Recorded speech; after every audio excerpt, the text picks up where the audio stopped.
నమస్తే కిరణ్ టీవీ భక్తి ప్రేక్షకులకి స్వాగతం. ప్రస్తుతం మనతో పాటు ఉన్నారు ప్రముఖ ఆధ్యాత్మికవేత్త, జ్యోతిష్య పండితులు, గాయత్రి పీఠాధిపతులు బ్రహ్మశ్రీ ఇటికరాల సుబ్రహ్మణ్య శర్మ గారు. నమస్కారం గురుగారు. నమస్కారం అమ్మా. గురుగారు, గతంలో అయితే కనుక మనం రాశి ఫలితాలు చేసాము, చాలా మంచి రెస్పాన్స్ వచ్చింది గురుగారు. ఉగాది రాశులు కూడా చెప్పేశాం. సో ఇప్పుడు వచ్చేసి గురుగారు, ప్రస్తుతం పరిస్థితులు బట్టి ఈ సంవత్సరంలో మాకు ఎలా ఉంటుందని అయితే తెలుసుకోవాలనుకుంటారు. ముఖ్యంగా విదేశీ యోగం కోసం గురుగారు, విదేశాలకి ప్రయత్నించే వాళ్ళు ఎంతో మంది ఉంటారు. కానీ ప్రస్తుత నేపథ్యంలో మనం చూస్తే ఈ యుద్ధాల వాతావరణం వల్ల పరిస్థితి అటు ఇటుగా ఉంది. సో అసలు ఈ సంవత్సరంలో ఏ రాశి వారికి విదేశీ యోగం ఉంది, ఈ విషయాలు ఒకసారి తెలియజేస్తారా గురుగారు? తప్పకుండానమ్మా. అలానే విదేశీ యోగం కోసం ప్రయత్నించే వాళ్ళు కూడా ఉంటారు కదా, ఏ రాశి వాళ్ళైనా, వాళ్ళకి పరిహారం కూడా చెప్పండి గురుగారు. ఖచ్చితంగానమ్మా. అంటే మీరు అన్నట్టుగా ఏంటంటే విదేశాలు వెళ్ళడం అనేది ఈవేళ మొదలైంది కాదు. గాంధీ గారు కూడా విదేశాలు వెళ్ళి చదువుకుని వచ్చాడు. అవును, అదొక కళ కింద ఎంతో మంది పెట్టుకుంటా ఉంటారు. ఖచ్చితంగా వెళ్ళడం మంచిదే. ఎందుకంటే విదేశాలకు వెళ్ళడం వల్ల కూడా మన దేశం కూడా డెవలప్ అవుతుంది. అంటే కొంతమంది అనొచ్చు ఇక్కడ చదువుకున్న వాళ్ళందరూ అక్కడ వెళ్ళిపోతున్నారు. అలా కాదు, అక్కడి నుంచి డబ్బు సంపాదించి ఇక్కడ పెట్టుబడి పెడుతున్నారు కూడా. అది కూడా ఆలోచించుకోవాలి కదా. సరే, మన అవకాశాలు ఇవ్వకపోతే చదువుకున్న వాళ్ళు బయటికి వెళ్ళిపోతారు. అవన్నీ రాజకీయాలు మనకొద్దు. ప్రస్తుతం యోగం ఎవరికి ఉంది, ఆ యోగం లేని వాళ్ళకి ఎలా యోగం వస్తుంది? విదేశాలు వెళ్ళడానికి కళ చాలా మందికి నిజంగా అనేక కారణాలు ఉండొచ్చు. లగ్జరీ లైఫ్ అవ్వచ్చు, డబ్బు సంపాదన అవ్వచ్చు, అవకాశాలు అవ్వచ్చు, అనేక కారణాలు అవ్వచ్చు. విదేశాల వల్ల అనేటటువంటిది ఒక కళ, ఒక అద్భుతమైన, అది మంచిదే, మంచి లక్షణం అది. ఎందుకంటే అది ఒక్కొక్క మనిషి సైకాలజీ ఒక అలా ఉంటుంది. కొంతమందికి ఏంటంటే ఊరిని వదిలి వెళ్ళలేరు. ఊళ్ళోనే ఏదో చదువుకున్నా కూడా ఊరు వదిలి వెళ్ళలేక ఊళ్ళోనే వ్యాపారాలు చేసుకుని చాలా మంది చదువుకున్నారు. హోమ్సిక్ వాళ్ళకి.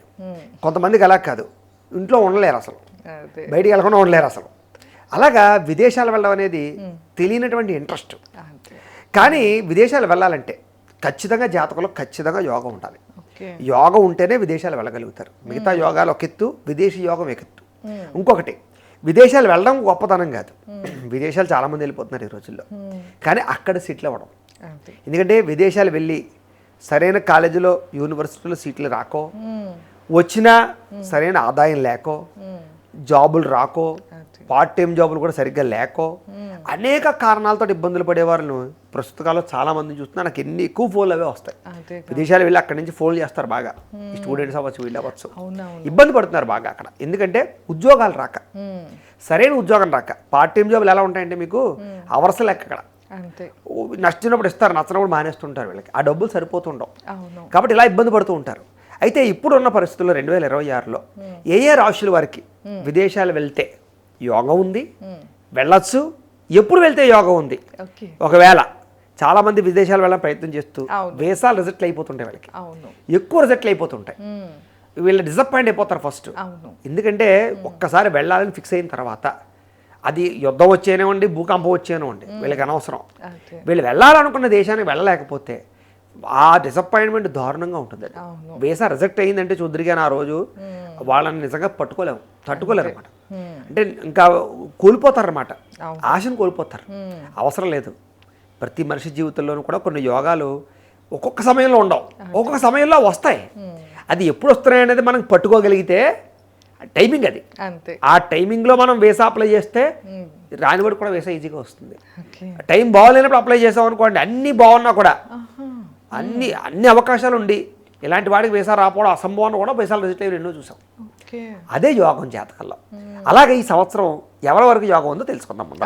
ఎందుకంటే ప్రధానంగా విదేశాలు వెళ్ళడానికి ఎవరో అధిపతి? రాహు అధిపతి అవుతాడు. రవి కూడా అధిపతి అవుతాడు. విదేశాలు వెళ్ళడానికి యోగ కారకుడు. ప్రధానంగా రాహు కారకుడు అవుతాడు. గోచారంలో చూసుకున్నట్లయితే కనుక రవిది అస్తమానం మారిపోతూనే ఉంటాడు. గురుడు అయితే ప్రధానంగా మిథునంలో ఉంటాడు. అలాగే రాహు ఉన్నాడు అనుకోండి కుంభంలో ఉన్నాడు ఈ సంవత్సరం. కేతు ఉన్నాడు అనుకో సింహంలో ఉన్నాడు. శని ఉన్నాడు అనుకోండి మీనంలో ఉన్నాడు. ఈ గోచారాలు ప్రధానమైనవి. వీటిని బేస్ చేసుకునే మనం గోచార ఫలితాలు, విదేశీ యోగాలు, ఉద్యోగాలు అని చెప్పుకుంటాం. కాబట్టి ఈ గోచారం ఇలా ఉన్న కారణం చేత ఏ రాశుల వారికి ఏ టైంలో ప్రయత్నం చేస్తే ఈజీగా వస్తుందో మనం తెలుసుకుందాం. ఈ కారణంగా ఏంటంటే కనుక మేషరాశి వారికి, వృషభ రాశి వారికి, తర్వాత ఏంటంటే మీనరాశి వారికి కూడా ఈ సంవత్సరం ఏంటంటే జూన్ తర్వాత చక్కని యోగాలు ఉన్నాయి, బ్రహ్మాండమైన అవకాశాలు కనపడుతూ ఉన్నాయి. కానీ పర్టికులర్ కొన్ని దేశాలకు మాత్రం వెళ్ళడం ఈ ప్రస్తుతం మంచిది కాదు, చూసుకోండి, అది వేరే విషయం. కానీ ఎక్కువగా వీసాల కోసం ప్రయత్నం చేసేవాళ్ళు అమెరికా, కెనడా, ఆస్ట్రేలియా, జర్మనీ, ఈ న్యూజిలాండ్ ఇలా కొన్ని ప్రత్యేకమైన దేశాలు ఉన్నాయి. వాటికి ఎక్కువ ప్రయత్నం చేస్తూ ఉంటారు. అంటే కొంచెం లేబర్ పనికి దానికి దీనికి దుబాయ్ కంట్రీస్, అరబ్ కంట్రీస్ వెళ్తారు. కానీ అరబ్ కంట్రీస్ పరిస్థితి బాగోలేదు, వేరే విషయం, అది వదిలేయండి. మిగతా ఈ కంట్రీలు వెళ్ళడానికి మాత్రం ఈ ముఖ్యంగా మేషరాశి వారికి, వృషభ రాశి వారికి, మీనరాశి వారికి చూసుకున్నట్లయితే కనుక ప్రధానంగా ఇప్పుడు ఈ జూన్ 2వ తారీఖు నుంచి గురుడు మారబోతున్నాడు కాబట్టి యోగాలు అయితే బ్రహ్మాండంగానే ప్రయత్నం చేయొచ్చు, అవకాశాలు ఉన్నాయి. ఇంకా కర్కాటకం సింహరాశి వారికి, అలాగే కుంభరాశి వారికి ప్రధానంగా ఏంటంటే ఆగస్టు తర్వాత మంచి అవకాశాలు ఉన్నాయి. ఆగస్ట్, సెప్టెంబర్, అక్టోబర్ ఆ 3 నెలల్లో గట్టిగా ప్రయత్నం చేయొచ్చు. ఆ 3 నెలలు కుదరకపోతే కనుక మళ్ళీ ఫిబ్రవరి, ఆ టైంలో వీళ్ళకి మళ్ళీ చక్కని యోగం రాబోతుంది. కాబట్టి అలా ప్రయత్నం చేసుకున్నట్లయితే కనుక వీళ్ళకి చక్కని విదేశీ యోగాలు అయితే బ్రహ్మాండంగా కలుగుతూ ఉంటాయి. ఇక కర్కాటకం అయిపోయింది, మేషం, కర్కాటకం. సింహం, కన్యా రాశి వారికి, అలాగే మకర రాశి వారికి కూడా ఈ సంవత్సరం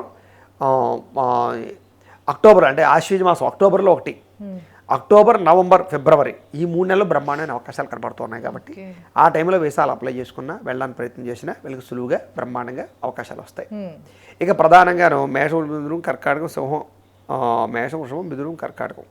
సింహం, కన్యా రాశి వారికి, సింహ కన్యా రాశి వారికి, తర్వాత ఏంటంటే ధనుసు రాశి వారికి.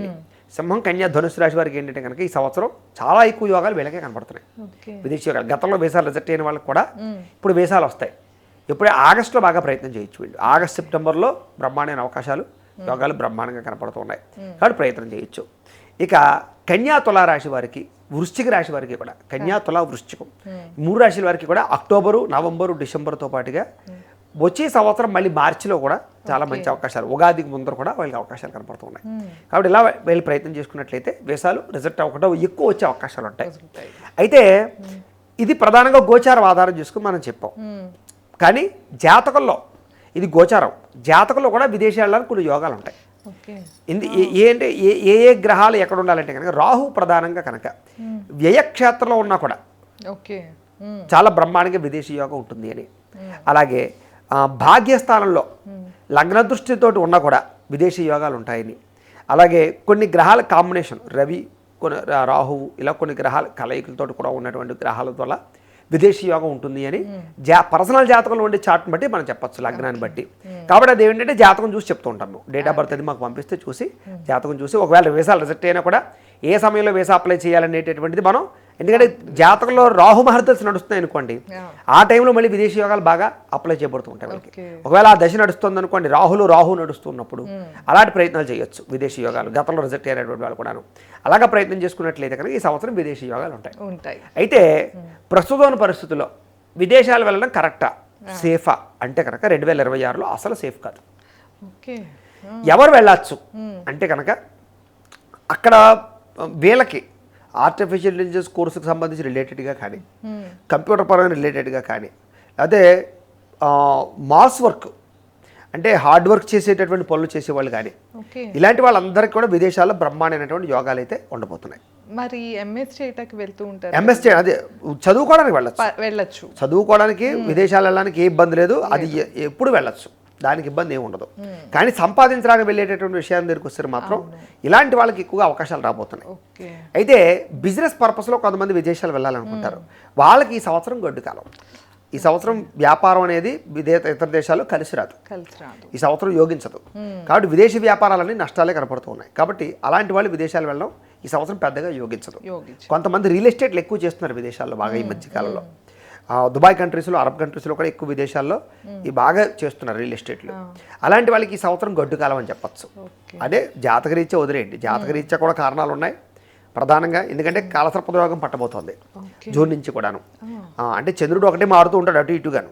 చంద్రుడు ఎప్పుడు 2.5 రోజులు ఒకసారి తిరుగుతుంటాడు. మిగతా గ్రహాలన్నీ కూడా కాలసర్పదోషం పట్టబోతోంది. కాబట్టి ఈ సంవత్సరం ప్రపంచ దేశాలన్నీ దరిద్రాన్ని అనుభవిస్తాయి.